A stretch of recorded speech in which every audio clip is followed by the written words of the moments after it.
آپ ہادیہ ای میگزین مضمون کی آڈیو ریڈ آؤٹ سماعت کر رہے ہیں۔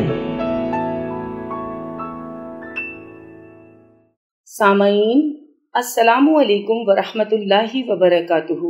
میں رافعہ فرحت ہادیہ کے شمارہ جون 2024 کے مضمون کی آڈیو پروگرام میں آپ کا استقبال کرتی ہوں۔ آئیے ہم اس کا آغاز ہادیہ کے زمرہ گوشہ مطالعہ سے کرتے ہیں۔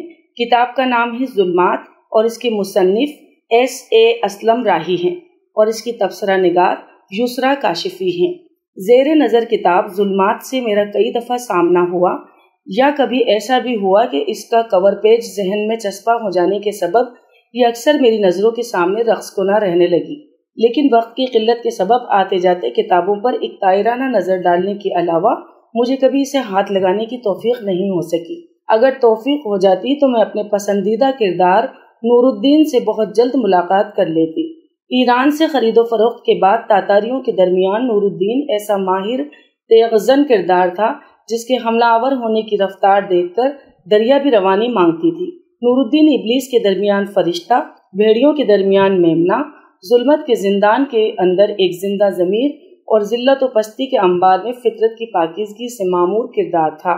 نور الدین کے اعلیٰ کردار کی وجہ سے میں نے صرف قارئین کو یہ کتاب تجویز کروں گی بلکہ خصوصاً نوجوان لڑکوں کو بھی مطالعے میں شامل کرنے کے لیے کہوں گی کہ وہ جانے کہ ایک مسلم نوجوان ہونے کی حیثیت سے آپ کا کردار کیسا ہونا چاہیے، کیونکہ نور الدین خدا ترس انسان تھا۔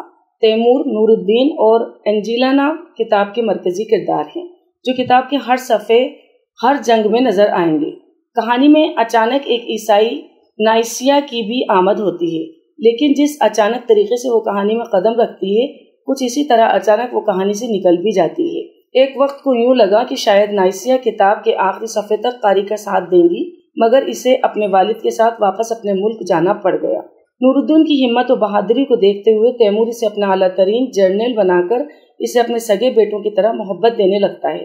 لیکن کہانی میں ایک ایسا بھی موڑ آیا جہاں نور الدین نے تیمور کی اصل بلکہ یوں کہہ لیجیے کہ باطن شخصیت کو بھرے دربار میں واضح کر کے رکھ دیا۔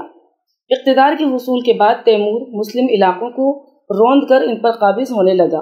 اپنی پوری زندگی میں اس نے اسلام کی دشمن قوتوں کے خلاف کوئی مارکا سر نہ کیا۔ وہ مذہب و ملت کی فلاح کو یکسر فراموش کر کے صرف اپنی سلطنت کو وسیع کرنے میں مگن رہا۔ تیمور نے ہندوستان کی سرزمین پر بے گناہ مسلمانوں کا قتل عام کیا، گھروں میں لوٹ مار مچائی، کھیت کھلیانوں کو خاک کر دیا، گلی کوچوں میں خون کی ندیاں بہائیں۔ ہندوستان میں لوٹ مار مچانے کے بعد تیمور نے وہاں سے ہیرے جواہرات لوٹے جو دیگر ملکوں سے کہیں زیادہ تھے۔ علاوہ ازیں وہاں کی عمدہ عمارتوں سے متاثر ہو کر امیر تیمور نے سمرقند کے لیے چند کاریگر بھی اٹھوا لیے، جس سے معلوم ہوا کہ ہندوستان واقعی سونے کی چڑیا ہے۔ دمشق شہر کو لوٹ کر آگ کی نظر کر دیا، حتیٰ کہ مسجد تک کو جلا کر خاک ستر کر دیا اور انگنت مسلمانوں کا خون بہایا۔ حلب شہر میں خونخواری اور قتل و غارت گیری کا مظاہرہ کیا۔ اسلام کے مرکز اور دارالاسلام بغداد کے ساتھ ہلاکو خان سے بھی زیادہ بدترین سلوک کیا۔ شہر میں لوٹ مار کر کے عبادت گاہوں کو جلا کر خاک کر دیا، اور حد تو یہ ہو گئی کہ بغداد کے 90,000 مسلمانوں کا قتل عام ہوا۔ تیمور کا نفس ایسا خون کا پیاسا ہو گیا تھا کہ اس نے عورتوں کو بیوہ، بچوں کو یتیم، ہنستے بستے شہروں اور بستیوں کو تباہ برباد کر کے رکھ دیا۔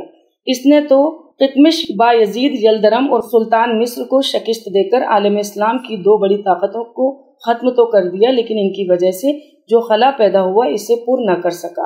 ان مظالم کے بعد بھی جب تیمور کو قرار نہیں آیا تو اس نے ترکی کے سلطان بایزید یلدرم کو اپنے مقابل زیر کرنے کا فیصلہ کر لیا، جبکہ بایزید اس وقت قسطنطنیہ کے محاصرے میں مصروف تھا۔ مسلم ہونے کے ناطے تیمور کا فرض تو یہ بنتا تھا کہ وہ بایزید کی مدد کر کے اس کی طاقت کو پختہ کر دے، مگر افسوس بایزید کے خلاف جب تیمور حرکت میں آیا تو معلوم ہوا کہ اس کے کچھ سرداروں نے اسے چھوڑ کر بایزید کے پاس پناہ لے لی ہے، کیونکہ وہ اس کی خشک مزاجی، تنگ دلی اور ظلم و ستم سے تنگ آ چکے تھے، جس کے سبب تیمور اور بھی زیادہ متنفر ہو چکا تھا بایزید سے۔ نور الدین پر تیمور کی عنایات سے قاری یہی اندازہ لگائے گا کہ تیمور رحم دلی کی صفت کا مالک ہے، لیکن بایزید کو قید کرنے کے بعد کہانی میں جب ایک نیا موڑ آیا اور غیر مسلم تاتاری سردار نے ترک مسلم لڑکی کے ساتھ بھرے دربار میں چھیڑ چھاڑ کی تو نور الدین نے اپنی تلوار بے نیام کر کے اس کی گردن اڑا دی، جس پر تیمور بھڑک اٹھا اور نور الدین نے اپنی اصلیت بیان کر کے رکھ دی کہ اس میں دلکشی کے ساتھ ساتھ کراہت، نرم سلوک کے ساتھ خباثت، ہمدردی کے ساتھ اذیت ناک سفاکی بھری ہوئی ہے۔ جب تک تیمور کے ساتھ اطاعت پیشہ غلام اور پابہ زنجیر قیدی کی طرح کام کرتا ہے، یا جب تک کوئی اپنی گردن نیچے کر کے اور کلائیاں باندھ کر کھڑا رہتا ہے، تب تک وہ اس سے خوش و مطمئن رہتا ہے۔ لیکن جب کوئی حق بات کہنے کی ہمت جٹاتا ہے تو وہ کچے انگور کے مانند ترش بن جاتا ہے۔ تیمور کے کردار کو واضح کر دینے کے بعد نور الدین قیدی کسی حیثیت سے سرقمند میں رہنے لگا، جہاں عیسائی انجیلینا، جس نے نور الدین کی طرف سے آئے رشتے کو غلام ابن غلام کہہ کر دھتکار دیا تھا، اس کی خدمت میں ہمہ وقت حاضر رہتی۔ لیکن وہ وقت بہت جلد آ گیا جب تیمور کو اپنے کرتوتوں کا احساس ہو گیا کہ اسے چاہیے تھا کہ صلیبیوں کی سر کچلتا، جو ترک کے سلطان بایزید کے خلاف برسر پیکار ہوتے رہے ہیں۔ بایزید نہایت خدا ترس سلطان تھا، جبکہ فیس بک پر نظروں کے سامنے سے ایک تحریر گزری جس میں بایزید کو عیش و عشرت کا پجاری بتایا گیا ہے۔ اس نے اس بات کا انکشاف کیا کہ وہ اپنی آخرت کے لیے کچھ نہ کر سکا، جبکہ دنیا کے لیے اس نے پوری دنیا کو فتح کر لینے کا عزم کیا ہوا تھا۔ اس احساس کے بعد تاتاری تیمور نے پختہ ارادہ کر لیا کہ وہ خطا کی سرزمین کا رخ کر کے غیر مسلم قوتوں کو کچل دے گا۔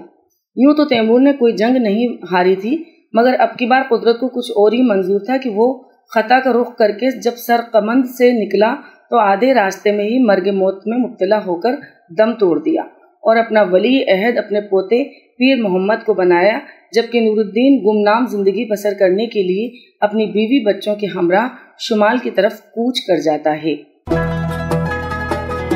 ہادیہ مضمون کی آڈیو سماعت کرنے کے لیے شکریہ۔ امید ہے کہ آپ کو پسند آیا ہوگا۔ ہمیں آپ کے مشورے کا انتظار رہے گا۔ اپنا مشورہ، تبصرہ اور مضامین editor@hadia.in پر ارسال کریں اور ہادیہ ای میگزین کے مضامین کو پڑھنے کے لیے ویب سائٹ www.hadia.in سبسکرائب کریں۔ انشاءاللہ ہم اگلے ہادیہ ای میگزین کے شمارے سے دلچسپ مضامین کی آڈیو لے کر حاضر ہوں گے۔ تب تک کے لیے اجازت، اللہ حافظ۔